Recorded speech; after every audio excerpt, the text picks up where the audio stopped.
যাব বিজেপির নেতা রাহুল সিনহা, তিনিও ফোঁটা নিলেন এবং প্রতিবার তিনি তাকে কিন্তু কোনো রকমভাবে ব্যতিক্রম দেখা যায় না, বোনেদের হাতে ফোঁটা নিতে তিনিও পৌঁছে যান। সারা দিন নানা ধরনের রাজনৈতিক কাজ তো থাকেই, কিন্তু আজকের দিনটা সত্যি ভাই বোনের একটা মধুর সম্পর্ক, আর ভাতৃদ্বিতীয়ার দিন কিন্তু কোনো রকমভাবে মিস করা চলবে না। সেই ছবি দেখাই একবার।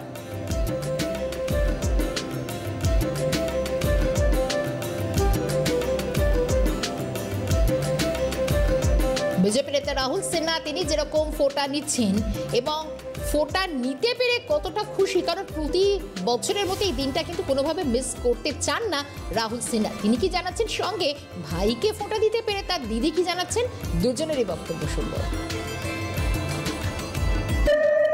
এই দিনটার একটা আলাদা মাধুর্য আছে এবং স্বাভাবিকভাবেই এই যে একটা দীর্ঘদিন ধরে বোন ভাইয়ের প্রতি যে একটা ভালোবাসা, শ্রদ্ধা, বিশ্বাস এবং শুভকামনার যে একটা পরম্পরা চলে আসছে, সেই পরম্পরার নামই হচ্ছে ভাইফোঁটা।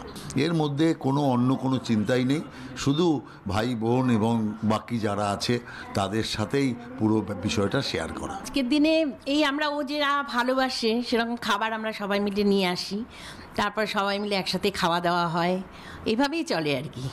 এরপর লাঞ্চে আছে মাটন আছে, চিলি ফিশ আছে, তারপরে বিরিয়ানি আছে, এরকম সব মিলিয়ে মিশিয়ে আর কি।